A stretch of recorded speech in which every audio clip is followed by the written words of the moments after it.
Welcome everyone to the first of our 3 educational calls about the microbiome. One of my favorite things about doTERRA is that we are trying to change the world through our incredible products, but also through product education. Today you're going to learn about why your microbiome matters with the one and only Dr. Russ Osguthorpe, our Chief Medical Officer. This is the first of 3 calls. The second call with Dr. Brannick Riggs is going to talk about how your lifestyle and habit stacking impacts your microbiome. And the third call with Alex DeBell about how you choose the best microbiome product to support you and your family. I hope you're as excited to learn about this information as we are to share it. I'm going to turn the time over to Lauren Bush and Dr. O to start today's call. Thanks, Jared. So today we're here with the amazing Dr. Osguthorpe, our Chief Medical Officer, and he's going to take us back to school on a topic that we may think that we know a lot about, but with emerging research, he's going to tell us there's so much more. Oh, it is so good to be with all of you today. I look forward to this conversation. Thanks, Lauren. Yeah, so today we're going to talk about the microbiome. We've heard a little bit about it. Yes, and some of us may think we know a lot, but you're going to show us that there is so much more. Emerging research is telling us we have just caught a glimpse of how important this is. It's really been amazing. If you look at PubMed, over the last 20 years, the microbiome research has actually exploded with 20,000 plus articles, many articles published every single year that is expanding our understanding of the microbiome, how it impacts our health, and how it impacts everything we do to try and improve our health and wellness.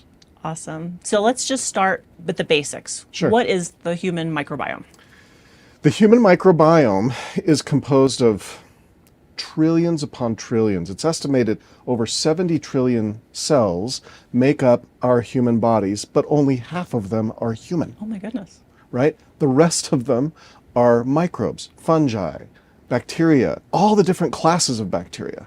So there are so many cells in our body. We are actually life rafts, if you think about it for a second, for tons and tons of bacteria. And they play essential roles. For most of medicine history, we've not really thought about the microbiome very much.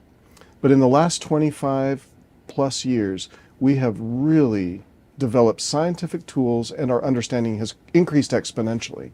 We're still really just scratching the surface of what the microbiome can do for us, however. It's really quite a remarkable, invisible organ. I think that's something that I would like everybody to understand. The microbiome is this invisible organ within the human body that nobody thinks about, nobody really tries to take care of, nobody really measures to wonder how it's functioning. You don't go to the doctor and check your microbiome. They check your kidney function, your lung function, they check all these other organ systems, but nobody checks the health of your microbiome. And what we've learned over the last 20 years is that's been a mistake. So usually when this conversation comes up, people are really focused on gut health. And you're saying this is so much more than gut health. So much more than gut health. It's important to realize, Lauren, that our microbiome, the number of organisms that live in our gut, is huge. And it makes up the vast majority of our microbiomes on our body. But we have microbial communities all over. Every mucosal surface of our body, eyes, ears, mouth, nose, skin, urogenital tract, and of course the gut. Every single one of these plays important roles in our health and wellness, especially in things like innate immunity. We are just uncovering the importance of these different communities and how they impact our health and wellness. These microbes play such important roles that most of us don't give any thought to them whatsoever. We do all these things to prevent illness and take care of our health. But our microbiome, nobody's really checking, nobody's really watching, nobody's really trying to help it be the best it can be, and it truly is this invisible organ system that we've really ignored for the better part of medical history. And you were sharing with me the other day some amazing research on mouthwash and the oral microbiome. And could you share a little bit about that? Yeah, it's kind of tweaked me. As we've gotten like really heavy into the microbiome and as we've gotten ready for convention coming up and our new launches, we have really been reading a lot around here. I've been reading more microbiome. I thought I was an expert in the microbiome, but being at doTERRA, I haven't read that literature as expertly as I would have if I'd been working in infectious diseases my whole career. And some of the brand new literature coming out about the microbiome, especially our oral microbiome, is fascinating. So for instance, we have within our mouth this large microbial community that nobody really knows what it does. We've learned about dental health a little bit, but it's been fascinating to learn that if you use mouthwash, that you have problems with sugar metabolism. A 4.5-fold increase in sugar metabolism issues for people who use mouthwash. That to me was astounding.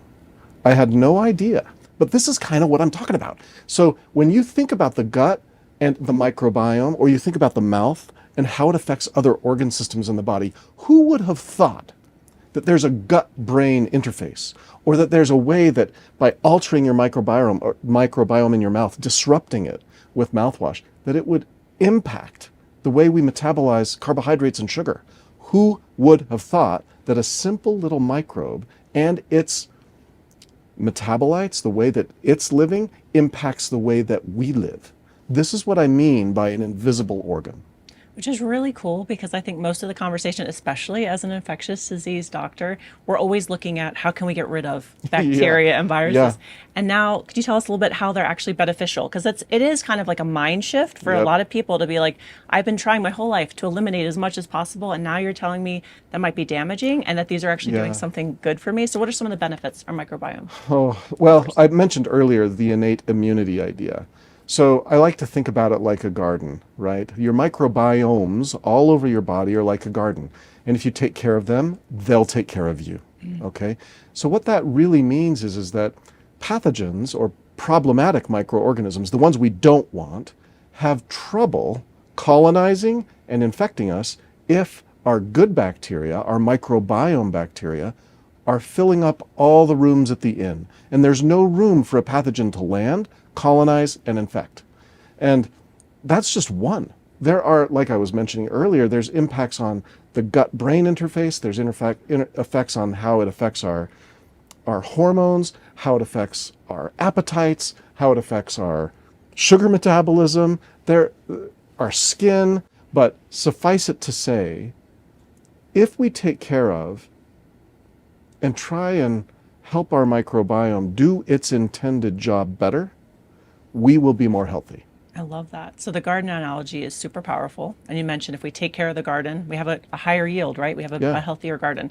So what are some things people could start doing today that would really create a healthy microbiome, really support the microbiome that they have existing? Okay, thank you for asking. This research has been really well worked out. So you can improve the diversity and the health of your microbiome by eating a whole food diet, unprocessed foods. Unfortunately, in the developed world, 75% or so of our nutrition comes from 12 plants and animals. That's an astounding thing. Yeah. And so as we age, because of that fact, our microbiome diversity just shrinks. So if you want your diversity to improve, eat whole foods, eat unprocessed foods, get good rest, get good exercise. Sound familiar? I mean, I've been saying this for how long? But if you do these things, all sorts of health benefits are realized, not just around metabolism, but around your microbiome. And your microbiome affects your metabolism. So you truly are biohacking or biostacking. You're stacking your hacks when you are doing these things. Yeah. So I don't know how better to say this, but you've got to be intentional and you've got to be consistent if you want your microbiome to be healthy. The other thing that you can do is you can take a probiotic that contains both prebiotics, postbiotics, that will help your microbiome be more healthy. It's kind of like watering that garden every day. If you water it every day, those fruits and vegetables you want to grow, and the weeds don't. The pathogens don't. There's no room at the inn for bad things to show up if you take care of water, mulch, aerate your garden. I love it. So you made 3 key points that I want to focus in on. One is our microbiome as we age. Oh, Diversity the goes diversity decreases. So as we age, what happens? We've measured this. We've looked at young adults to older adults, and the number of species and the diverse way that these are ratioed against one another, they just decrease over time. So it's one of the effects that we think is probably linked to aging, although we haven't found the direct link. I like to think about the microbiome's effect on our body, all of which is indirect, not direct. Awesome. And then you mentioned diversity. It's incredibly important. This is part of the crowding out Yeah, it's exactly part of why we have to have this diverse microbiome. Is if you have, well, diversity is the spice of life, and it's the same thing with our microbiome. If you have monoculture or just one thing, you're susceptible to that one thing's weakness. But if you have a large group of diverse, healthy microbiome bacteria and fungi in and on your bodies, you can handle lots of different kinds of challenges. Very cool. So on August 8th, Dr. Riggs and I are going to chat through the wellness pyramid and how Yeah. lifestyle factors come into play, impacting the diversity and health of our microbiome. That is going to be a fascinating conversation, one you will not want to miss. I will not be missing it. I will be in the background laughing at Brannick and making fun of him as we go. We're going to see that interaction. It's going to be a blast. Yeah. But then the third thing that you mentioned was we could be taking something on a daily basis. And how could we do that? So you've heard me say this before, but when we want to take care of our health, we have to be intentional and consistent.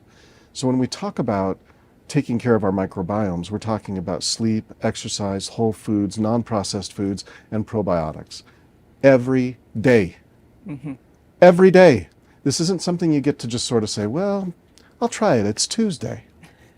No, it's got to happen every day. Otherwise, you're not realizing but a tiniest of fraction of the health and benefit available to you by taking care of your microbiome. And we have an amazing product that you could be taking on a daily basis, right? Our PB Assist and our PB Assist Junior for our kids. Absolutely. And at convention, you're going to hear so much more about this. Like, this is why we're having this conversation, is to get people educated and excited about what's coming. We're very excited about convention to share with you how we've improved and expanded upon these principles to make our lives better. This kind of product is like cool water on a hot sunny day. It's just going to create all sorts of growth, biodiversity, and health in those who use them intentionally and daily. I love that. And I believe that Jared has an amazing announcement for you guys. So thank you, Dr. O, for joining me today, for sharing all your wealth of knowledge. Hopefully you guys are super intrigued and realize that there is so much more to learn about this. Hopefully you'll join us at convention so Dr. Osgothorpe and more can really dive into this. I know there's so much more you're dying to say. I am. Please remember that macro changes start with the microbiome. It's just that simple. Very cool. So join us at convention, but I believe that Jared has an amazing announcement for you guys right now. So I'm going to pass it back to Jared. That's right, Lauren. And thank you and Dr. O for sharing with us your knowledge about the microbiome and how it is more than just our gut health, that it impacts all of our body systems. Our entire well-being is dependent on our microbiome. You know, as we continue to age, that microbiome changes. As we have lifestyle choices that may not be the best lifestyle choices, it's impacted. So the best thing that we can do, and I love learning this from you, is PB Assist, PB Assist Junior. They're incredible products, some of our most popular that we have out there, some of the most reordered products that we have. And today, Lauren said we had a surprise, and I do. I've got a great one for you. Starting tomorrow, 25th of July through the 27th, we have a BOGO on PB Assist Plus. That's right, buy one PB Assist Plus, get one free. Look out for that tomorrow, 25th of July through the 27th. Thank you for being here today, and we'll see you on the 8th of August at 3 p.m. Mountain Time for our next educational call. Until then, bye-bye.